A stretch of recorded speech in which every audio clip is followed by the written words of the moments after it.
Assalamualaikum warahmatullahi wabarakatuh. Selamat bertemu lagi di mata kuliah statistik.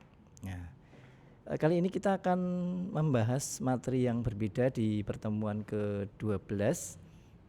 Di pertemuan terakhir nanti kita akan mencoba membahas mengenai uji beda. Jadi di statistik itu sebenarnya ada tiga. Yang pertama adalah uji deskriptif.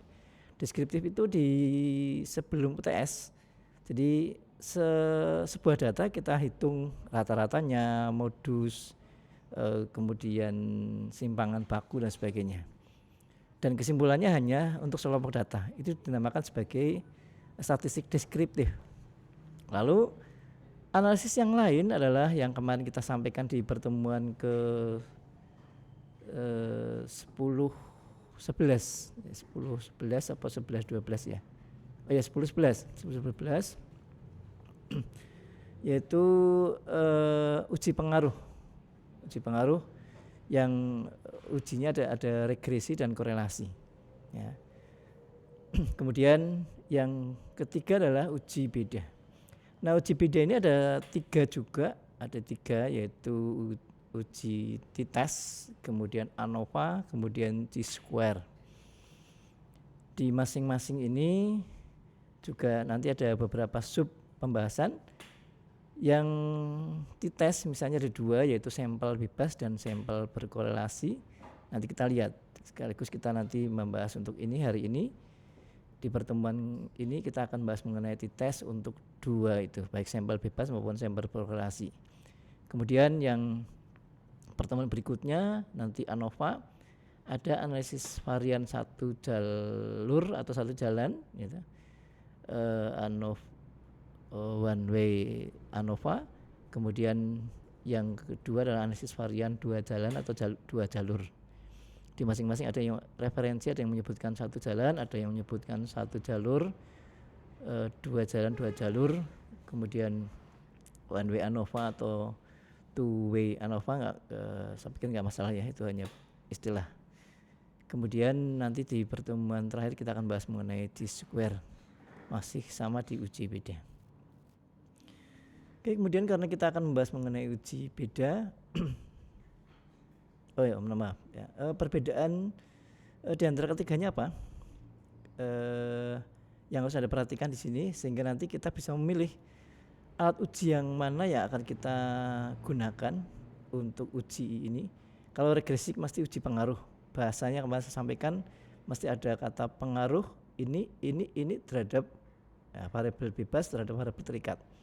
Tapi kalau uji beda mesti ujinya adalah membedakan antara dua kelompok atau lebih. Jadi di perumusan masalah juga apakah ada perbedaan antara ini dengan ini, antara ini dengan ini dengan ini. Nah, dari ketiga ini perbedaannya apa? Perbedaannya adalah yang pertama, uji beda t-test ini digunakan untuk uji analisis perbedaan rata-rata hitung data interval dengan dua sampel. Data interval itu adalah data yang bisa diurutkan 1 sampai dengan sekian gitu, dan 1, 2, 3 itu memang benar-benar urut, kemudian bisa dijumlahkan, bisa dibagi, ada jarak gitu, ada jarak misalnya 5 dengan 10 pasti jaraknya 5, 10 dengan 20 jaraknya 10.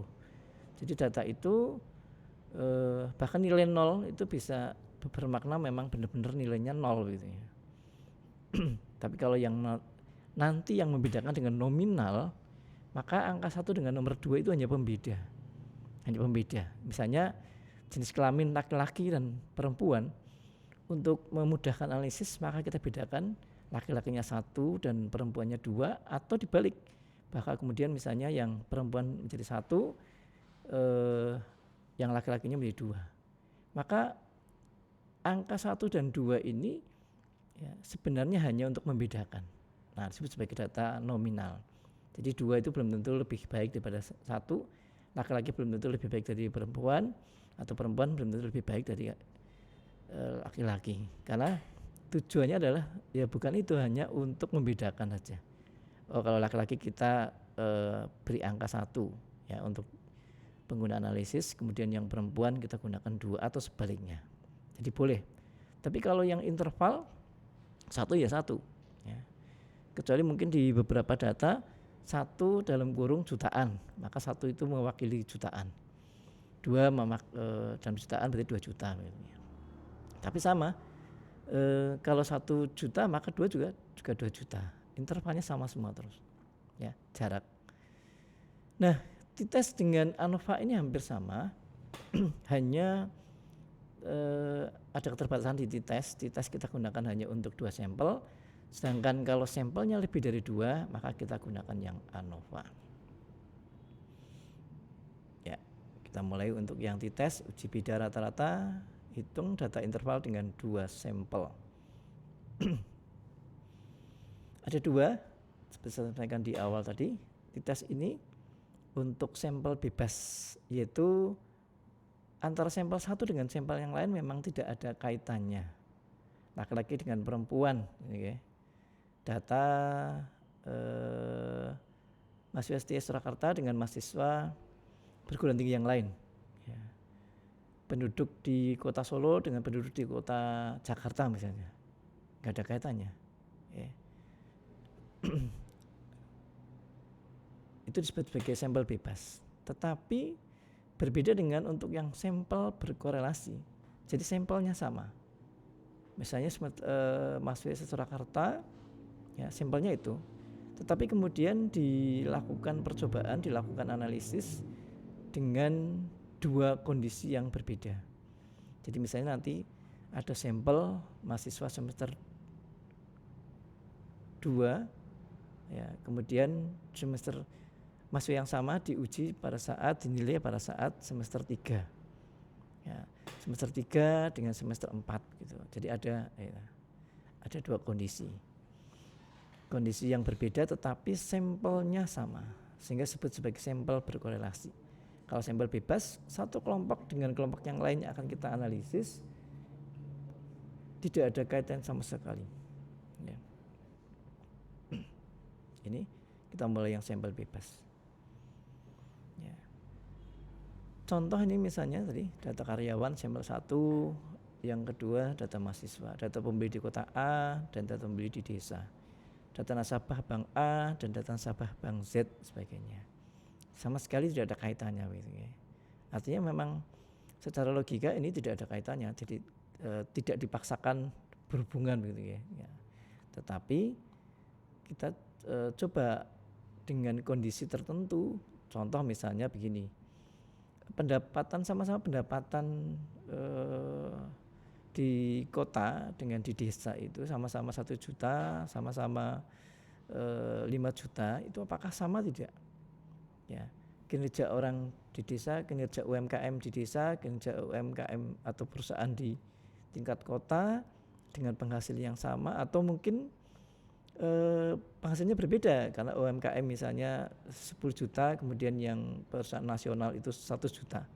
Apakah kinerjanya sama enggak?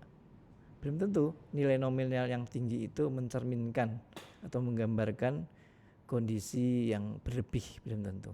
Maka oleh karena itu kemudian kita perlu analisis untuk kondisi yang berbeda, tetapi kita ingin mendapatkan apakah memang ada 2 kondisi yang berbeda itu atau hanya kebetulan, ya, tidak signifikan atau kebetulan. Ya. Bagaimana langkah-langkah di dalam pengujian untuk uji t-test ini? Ada 5 langkah. Yang pertama, dari data yang berbeda tadi kita akan hitung rata-ratanya, kemudian sekaligus standar deviasi dari masing-masing kelompok. Ya. Jadi masing-masing kelompok kita hitung rata-ratanya, demikian juga S-nya. Nah, rata-rata maupun S sudah kita bahas sebelum UTS. Lalu langkah yang kedua adalah menghitung varians data gabungan. Jadi S kuadrat ini adalah merupakan standar deviasi. Ya. Maaf, kalau standar deviasi itu S, kalau S kuadrat itu namanya varians. Varian yang akan kita hitung adalah varians gabungan. Sehingga rumusnya tidak hanya S 1 kelompok, tapi 2 kelompok kita gabung. Rumusnya menjadi nanti S kuadrat sama dengan N1 min 1 kalikan S1 kuadrat ditambah N2 min 1 kalikan S2 kuadrat. Masing-masing kemudian pembaginya adalah N1 plus N2 dibagi 2. Kalau itu kemudian sudah kita dapatkan, ya, kita sudah mendapatkan varians data gabungan dan rata-ratanya juga sudah kita dapatkan, kita akan menghitung T hitung. Ya, rumusnya adalah X bar 1 min X bar 2 dibagi dengan akar dari S kuadrat tadi yang dikalikan dengan 1/N1 plus 1/N2. N adalah jumlah data pertama dan N kedua adalah jumlah data dari data kedua. Lalu setelah T hitung kita dapat, kita akan melihat bagaimana T tabel atau sebut sebagai T kritis. Ya. Jadi kalau yang manual kita akan menggunakan T tabel, di buku statistik ada ataupun nanti di PPT saya juga kita akan lengkapi untuk itu. Anda bisa menggunakan pada saat nanti membutuhkan nilai berapa, itu akan bisa dilihat. Ya, kita akan berikan utuh nanti. Nah, mungkin di semester depan nanti kita baru membahas mengenai pengolahan yang secara menggunakan analisis SPSS dan sebagainya, ya. Sehingga tidak perlu menggunakan T tabel. Namun demikian menjadi penting karena seringkali di dalam ujian akhir ataupun di dalam penelitian Anda kan harus mempertanggungjawabkan hasilnya itu.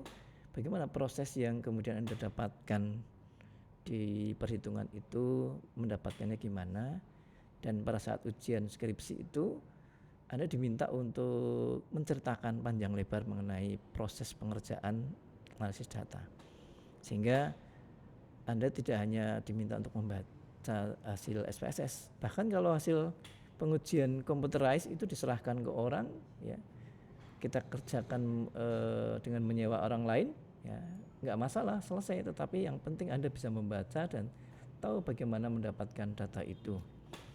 Dan kalau sudah kemudian setelah itu kita bandingkan, kita mendapatkan T tabel, ya, berdasarkan data N berapa sebagainya, kemudian kita simpulkan hasilnya, ya, T hitung dibandingkan dengan T kritis, apakah nanti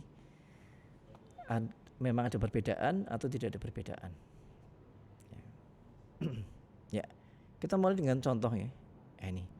Ini adalah contoh saya adalah 2 data, karena yang pertama adalah penjualan dari UMKM dan satunya adalah penjualan dari perusahaan nasional.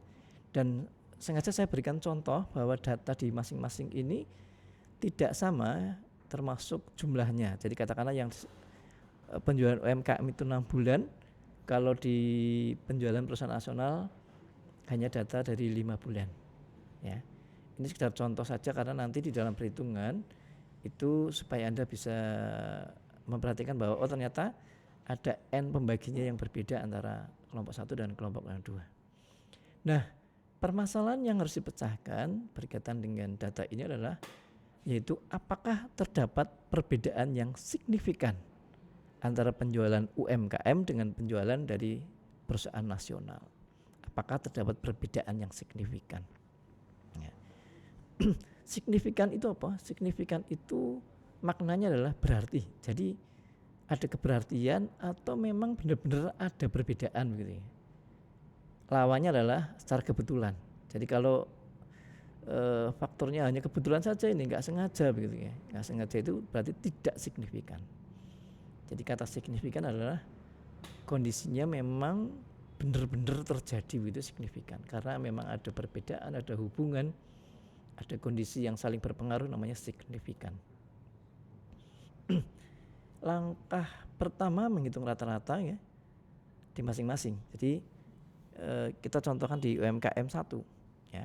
Datanya 20, 25, 40, 50, 40, 50. Kita jumlahkan 225. Untuk mencari rata-rata, maka sigma SI dibagi dengan N, ya, 2222. Oh, maaf, ini ada sedikit kekeliruan, ya. 2225 dibagi 6. Ya, kurang lebih ini nanti kita revisi di PPT yang kita share, ya. 22, anggap saja ini 2222, kemudian kita bagi 6 ketemu 37,5. X barnya 37,5. Kemudian untuk mendapatkan S, kita harus mencari X min X bar yang dikuadratkan, dan nanti sigma akar pangkat dari sigma X min X bar kuadrat berapa ya. Sehingga setelah ketemu X bar, kemudian nilai X nya kita kurangkan dengan X bar tadi. 20 min 37,5 min 17,5, 25 min 37,5 min 12,5, 40 min 37,5 2,5, dan seterusnya.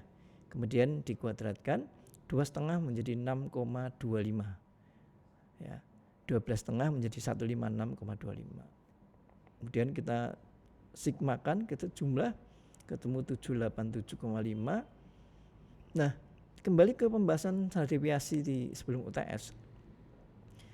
Untuk mendapatkan S ini pembaginya ada dua, yaitu N dan N-1. Kalau di sini kenapa N-1 bukan 6 tapi 6-1? Karena datanya adalah di bawah 30 ya. Nanti kalau lupa dibuka lagi materi sebelum UTS ya.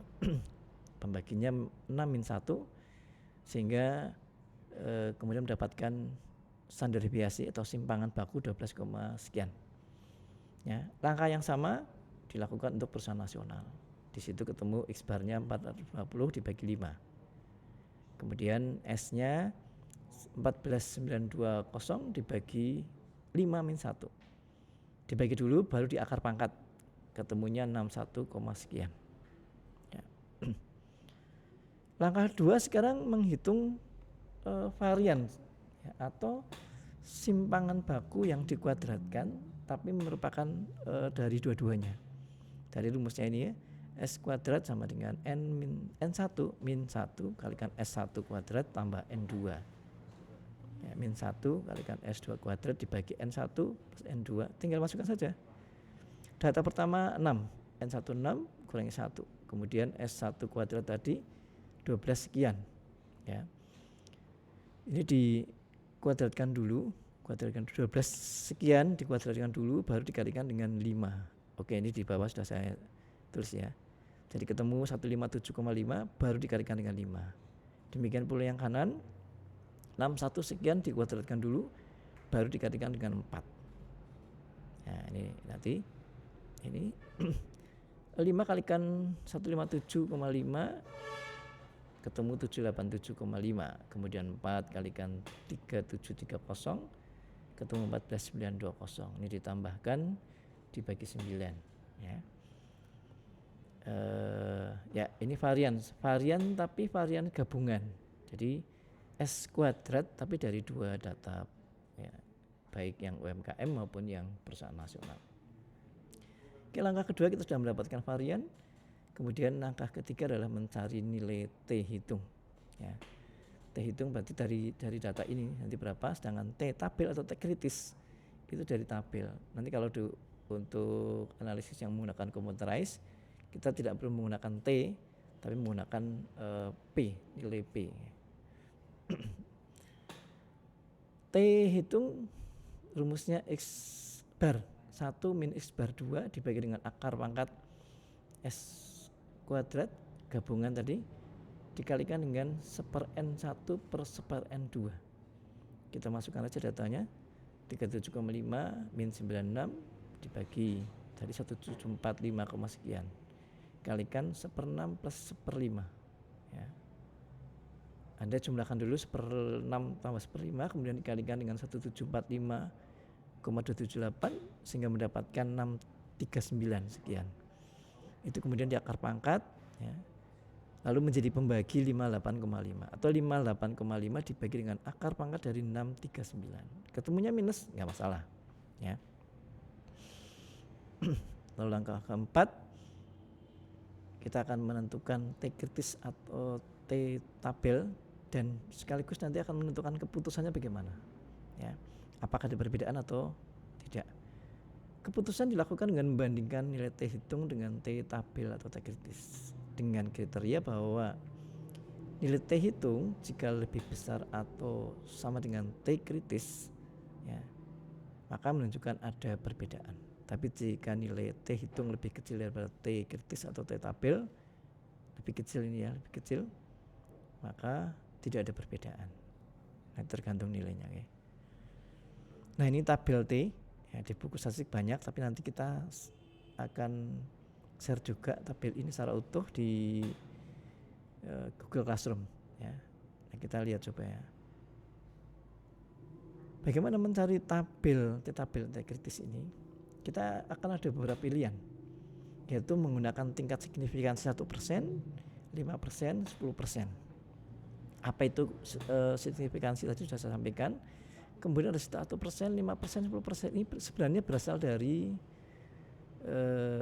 begini. Ini ada satu materi yang tidak kita sampaikan karena ini materi statistik ini kan kita sampaikan di awal bahwa ada penggabungan statistik 1 dan statistik 2 ya.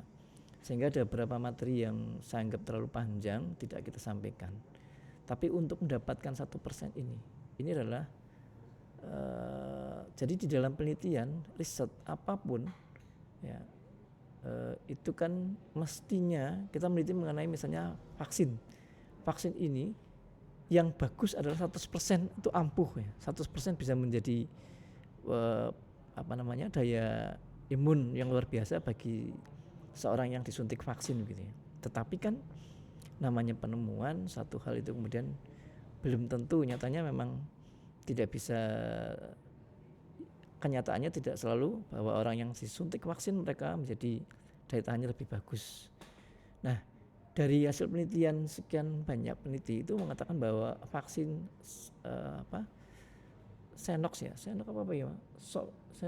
Sinovac itu hanya 65%. Nah, artinya apa?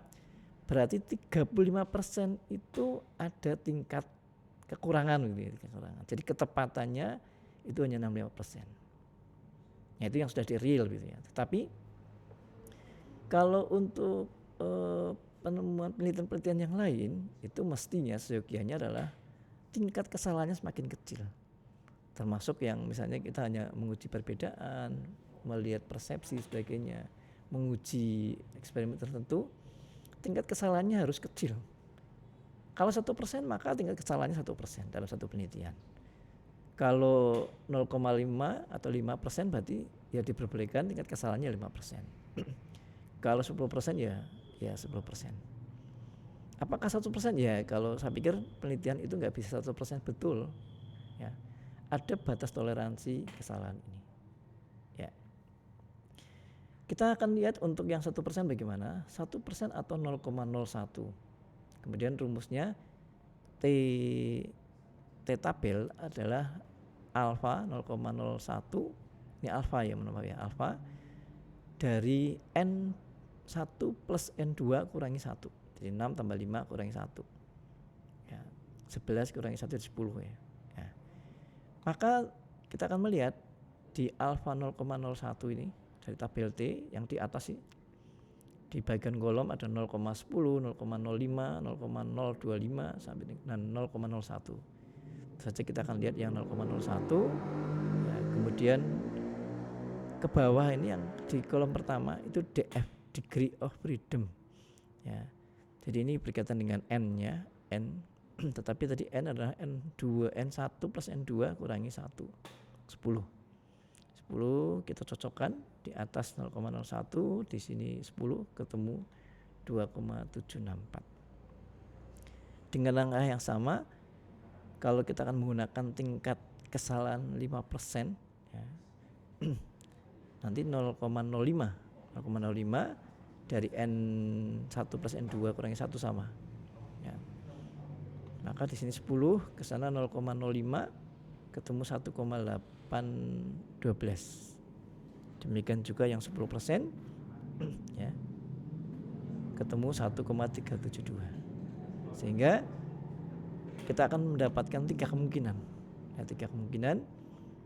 Nanti dalam prakteknya mungkin kita bisa menggunakan salah satu aja ya. Di dalam penelitian untuk skripsi itu penelitian sosial itu 5% pun boleh, tidak harus 10% kesalahan ya. Karena 5% itu di tengah-tengah antara 10% dengan 1%. Tidak harus mendekati 100%. Tapi kalau untuk penelitian IPA, misalnya penemuan vaksin, penemuan obat sebagainya, memang tingkat kesalahannya memang harus kecil ya. Mur dengan baut itu yo ada longgarnya itu ya hanya 1% kan nggak mungkin tepat, tapi juga kalau terlalu longgar di atas 10% ya nggak bisa masuk dong ya. Nah T tabel sekian, kemudian T hitungnya tadi minus 2, sekian. Minus 2, sekian kalau kita bandingkan dengan 2,764, 1,812, 1,372 ini tentu saja menjadi lebih kecil ya. Jadi T hitung lebih kecil daripada T tabel atau T kritis. Bagaimana kesimpulannya? Tadi disampaikan bahwa kalau lebih kecil maka tidak ada perbedaan antara tingkat penjualan UMKM dengan tingkat penjualan perusahaan nasional. Jadi sepertinya ada data ya, yang berbeda, sana ratusan yang nasional, sementara yang UMKM hanya puluhan.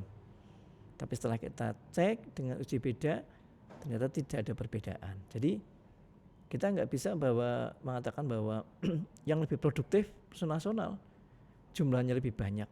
Ya karena ternyata ya namanya skala UMKM, tetapi mereka kinerjanya juga bagus, menghasilkan yang proporsional lah. Artinya permodalan dengan sarana prasarana yang digunakan, dia hanya mampu menghasilkan segitu, tetapi kemudian frekuensinya berlanjut, bisa menjual secara kontinu, ya, dan tingkat penjualannya, tingkat labanya mungkin dari waktu ke waktu naik terus, ya berarti memang benar-benar kondisinya bagus. Ya, kalau kemudian kita bandingkan dengan perusahaan nasional dengan skala kapasitas yang lebih besar, ya mereka memang harus besar. Akan berbeda kalau kemudian mereka malah semakin kecil, ya mungkin sama kalau UMKM bisa 100 unit ya, yang dihasilkan 100 juta misalnya, perusahaan nasional hanya mendapatkan gitu ya berarti malah kondisi yang perusahaan nasional malah lebih jelek dibanding ini. Ya, ini hasil pengujian secara matematika, secara statistik seperti itu. Ya. Nah, itu tadi mengenai sampel bebas dari 2 sampel, tetapi antara sampel 1 dan sampel yang kedua memang tidak ada perbedaan, mohon maaf, berbeda. Ya, tadi UMKM dengan perusahaan nasional, mahasiswa STS Surakarta dengan mahasiswa perguruan tinggi yang lain, Kota Solo dengan kinerja RPABN atau apa? Kinerja di Solo dengan ya, penjualan perkembangan pariwisata di Solo dengan perkembangan pariwisata di Lombok misalnya, itu kan nggak ada kaitannya begitu ya. Tetapi untuk yang sampel berkorelasi, sekali lagi saya sampaikan bahwa ini adalah sampelnya sama, tetapi kita analisis dalam kondisi yang berlainan. Tadi ya, kita akan coba nanti untuk mahasiswa semester 1 dan semester 2 ini. Kinerja sales perusahaan XYZ pada tahun 2020 sebagai sampel 1 dan kinerja pada tahun 2021. Itu kan 2 tahun yang berbeda, kondisi analisisnya berbeda, tapi sampelnya sama. Dengan langkah-langkah tahapan pengujian yang sama, ada rata-rata, standar deviasi, T hitung, kemudian T kritis. Ya. Tapi karena ini menyangkut 2 kondisi data yang berbeda, ya, tentu saja ada sedikit perbedaan mengenai rata-rata penghitungan, rata-rata perbedaan. Kemudian standar deviasinya juga ini ada D itu gabungan tadi ya, D bar. T hitungnya juga demikian, T hitungnya menggunakan D bar. D bar ini adalah rata-rata selisih dari 2 sampel yang kemudian dirata-ratakan ya, D bar ini. Kalau untuk T kritis, T hitung sama ya, juga kesimpulannya sama. Kita mulai untuk contoh. Nah, kita lihat ya. Sebut saja ini karena tadi kan tidak memperhatikan ini ya. Sekarang karena kondisi yang kita bedakan adalah di Y-nya ya, sebelum training dan setelah training. Datanya sebelum training, setelah training, kita sebut saja misalnya ada sales berapa ini, salesnya Joko, Parno, Paijo, Dodi, Ayu, Rina. Nanti kita akan analisis apakah terdapat perbedaan yang signifikan antara kinerja penjualan sales sebelum dilakukan training dan setelah dilakukan training. Ya. Datanya naik turun gitu ya. Datanya sepertinya naik. Ya. Ada yang acik, ada yang naik sedikit, ada yang naiknya agak drastis, agak ya. Nah ini Yayu ini terutama ya. Kalau Dodi tetap, tapi secara keseluruhan ya, perusahaan kan ingin mengetahui apakah training yang dilakukan itu memang sudah benar-benar efektif ya, bisa mengenai sasaran. Jadi salesnya setelah dilakukan training itu benar-benar ada perubahan apa tidak. Jadi nggak mesti bahwa naik yang tinggi ya, oh itu hanya kebetulan misalnya pas tren, pas musimnya sehingga mudah untuk menjual gitu ya.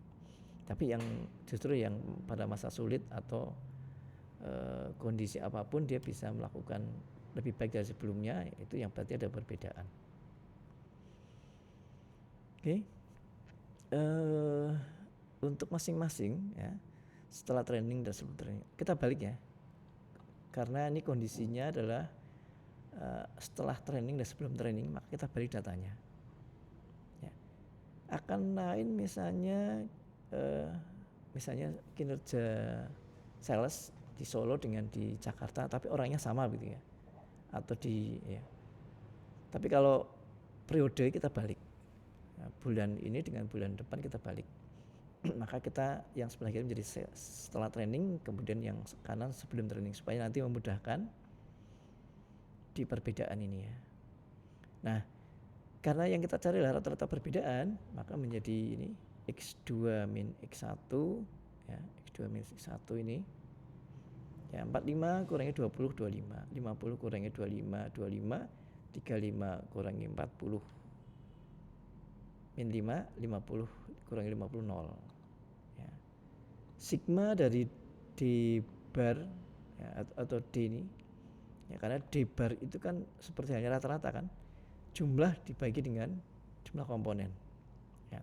Maka untuk mencari D bar atau D rata-rata atau perbedaan rata-rata ya, sigma perbedaan itu kemudian dibagi dengan N.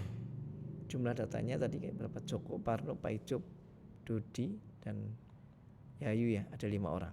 Maka sigmanya 80 dibagi 5 ketemu 16. D barnya 16. Yang kedua, standar deviasi perbedaan ya. Lanjut aja tadi, setelah perbedaan ini ketemu D bar ya, maka kemudian perbedaan ini kita selesaikan dengan D bar untuk mendapatkan nanti, karena S-nya kemudian sigma, akar pangkat dari sigma D min D bar ya,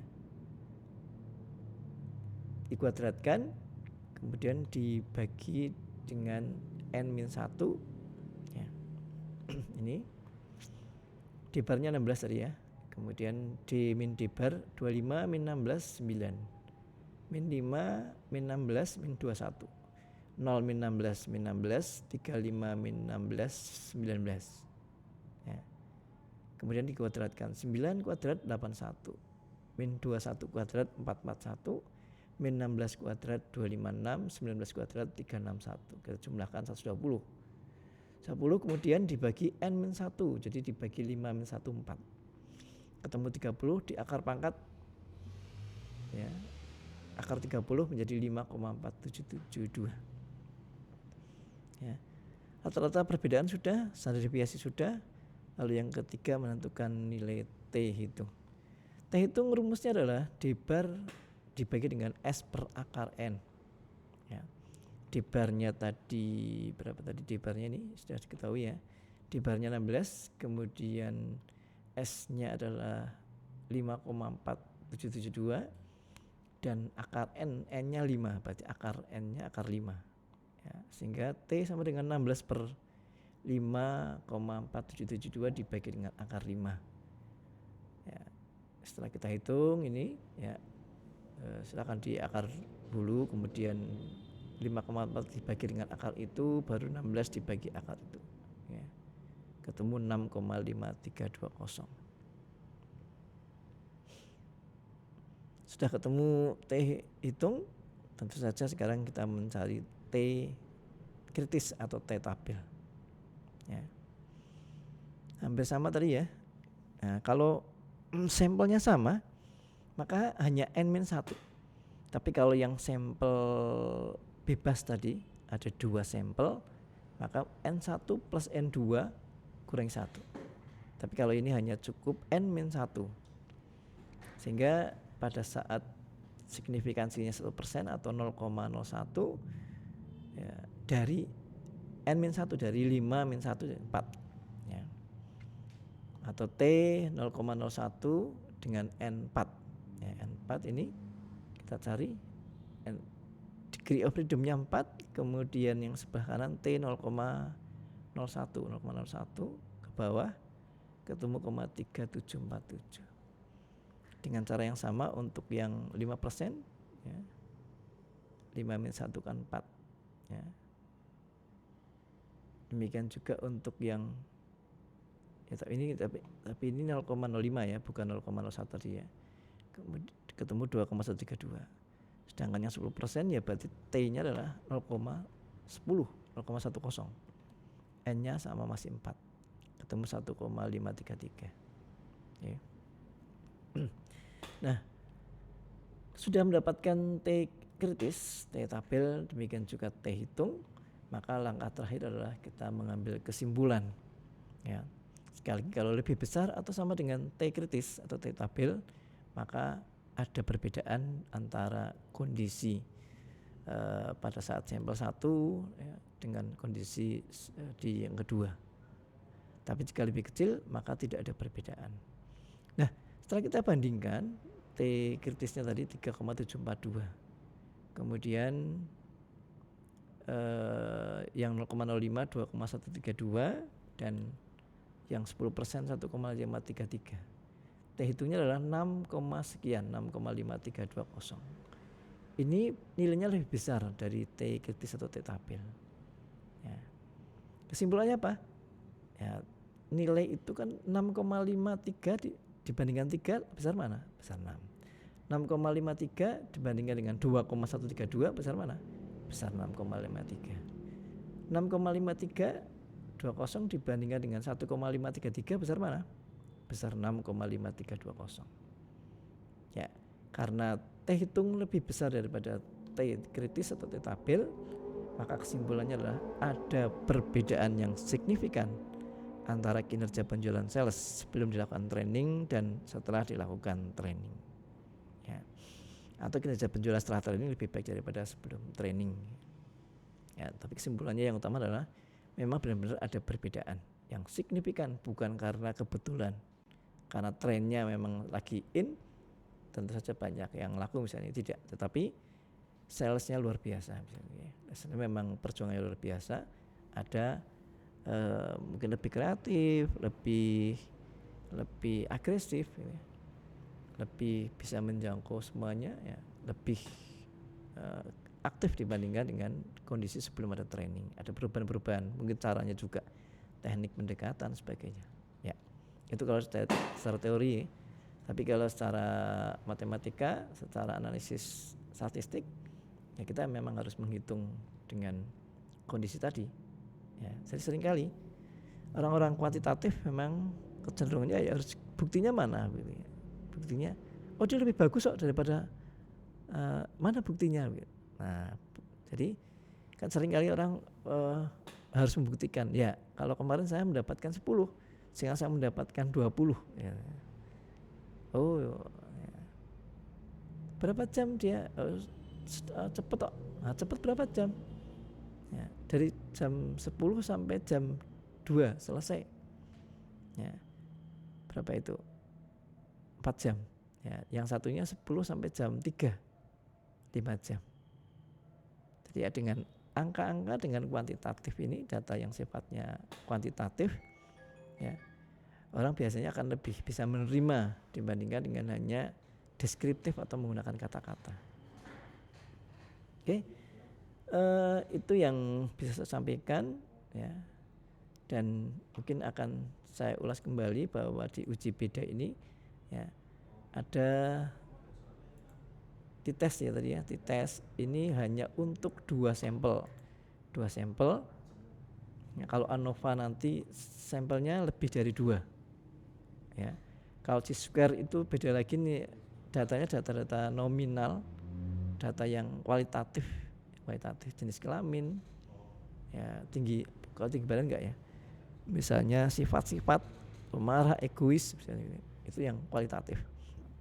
Tapi kalau yang kuantitatif, yang bisa ada jaraknya, bisa dihitung, data interval namanya, itu menggunakan t-test maupun menggunakan ANOVA. Hanya kalau sampelnya 2, kita cukup menggunakan t-test. Kalau sampelnya lebih dari 2, maka menggunakan ANOVA. T-test sendiri ada 2, ya. Datanya bisa jadi data yang data 1 dengan data 2 memang tidak ada kaitannya tadi. UMKM dengan perusahaan nasional, mahasiswa STIAS dengan mahasiswa stay di Jakarta, ya. Perkembangan pariwisata di Lombok dengan perusahaan perkembangan pariwisata di Solo, ya nggak bisa dibandingkan, ya. Perkembangan pariwisata di Papua dengan kondisi yang berbeda dengan kondisi yang nggak bisa disamakan. Maka ini disebut sebagai sampel bebas. Tapi seringkali kenapa kemudian kondisi yang berbeda itu kita akan uji, sudah benar-benar beda ya. Artinya pada saat kita akan menguji perbedaan itu biasanya ada pertanyaan yang menggelitik di peneliti. Apakah memang benar-benar beda enggak? Tadi kalau kemudian kita contohkan antara kinerja UMKM dengan kinerja perusahaan nasional, secara angka mungkin lebih besar yang perusahaan nasional, tapi kan belum tentu bahwa angka yang besar itu mencerminkan kinerja yang bagus, maka kita harus mengujinya begitu. Jadi meskipun beda, tetapi ada keinginan tahunan, memang benar-benar beda enggak sih? Jangan-jangan enggak ada bedanya itu, ya, enggak ada bedanya. Ya. Jumlah penderita COVID di Solo sekian dengan jumlah penderita misalnya berapa di Solo misalnya 1.000 misalnya, kemudian di Jakarta sampai 5.000. Sepertinya lebih banyak di Jakarta, ya. Tapi sama enggak? Ya, jangan-jangan proporsional begitu ya. Kalau Solo ini penduduknya lebih sedikit, ya kalau 1.000 itu ya berarti banyak, ya. Sementara di Jakarta penduduknya lebih banyak, ya hanya 5.000 itu ya ternyata sama, itu proporsional gitu ya. Nah berarti kan antara penderita COVID di Solo yang 1.000 dengan penderita COVID di Jakarta yang 5.000 itu sebenarnya nggak ada bedanya itu. Sama-sama kondisinya, sama-sama banyaknya begitu ya. Sama-sama memprihatinkan, sama-sama harus waspada begitu. Jadi Solo masih 1.000, Jakarta sudah 5.000. Nah, tapi dibandingkan dengan jumlah penduduknya, nah, kan lebih banyak sana begitu. Kecuali sana dengan jumlah penduduk yang banyak hanya ya lebih di bawah kita, sini 1.000, sana hanya 500. Nah itu mungkin ya memang berarti lebih kecil sana begitu ya. Tapi itu pun perlu ada pengujian gitu, kalau supaya kita bisa benar-benar mendapatkan hasil yang bisa lagi menjadi bisa dilogika di pemikiran kita ataupun di orang lain yang mempertanyakan itu, ya. Bisa menggunakan sampel bebas, juga menggunakan sampel berkorelasi. Caranya ada sedikit beda tadi ya. Kalau yang berkorelasi ada di bar, ada perbedaan. Tapi kalau yang sampel bebas tadi, masing-masing kita hitung dulu X-barnya, kemudian S-nya kita hitung masing-masing. Ya itu. Oke, karena waktu sudah cukup banyak yang kita sampaikan di ini. Tapi paling tidak untuk uji beda yang pertama yaitu t-test.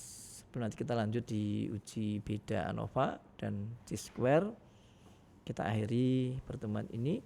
Mudah-mudahan apa yang kita sampaikan meskipun agak cepat tadi ya, tidak seperti biasanya agak pelan saya ya. Ini agak cepat tadi ini karena materinya agak banyak ya. Tetapi seperti sebelumnya, pokoknya kalau ada pertanyaan seputar ini ya tanyakan saja, nggak usah takut ya. Tapi mohon dimaklumi, jadi cara saya menjawab itu tidak langsung saya jawab angkanya seperti beberapa teman yang menanyakan. Ada yang langsung kemudian menjawab berkali-kali dengan saya, ada yang begitu tanya saya jawab A, tapi saya menanyakan kembali ke Anda. Karena tidak sekedar bahwa jawaban ini angka, karena seringkali misalnya kemarin ini P-nya dari mana untuk regresi? Itu adalah variabel bebas. Ya, kemudian berapa Pak variabel bebasnya ini? Saya jawab 1. Setelah hitung-hitungan selesai. Tapi lebih dari itu mungkin Anda nggak bisa paham, maka saya minta coba Anda baca lagi, kemudian saya tanya, apa sih variabel bebas, variabel terikat Mas, Mbak? Nah, Anda saya minta untuk menjawab di WA itu, ya.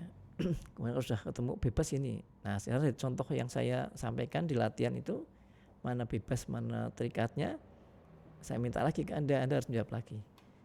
Itu cara saya memberikan pembelajaran ke Anda, jadi supaya Anda bisa berpikir, karena angka hanya sekedar angka, tetapi lebih dari itu kita akan menggunakan ini sebagai alat uji di tugas akhir.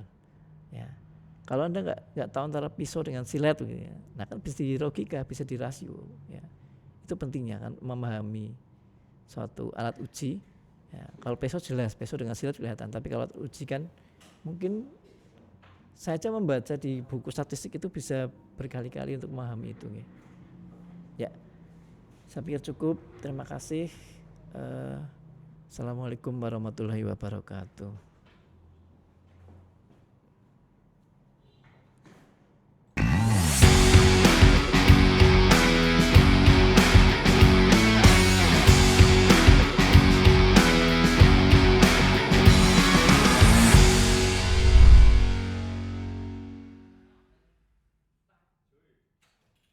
Katanya sih gagal Mas Siap. Mas Siap gagal katanya. Siap itu yang oh karena kesiangan.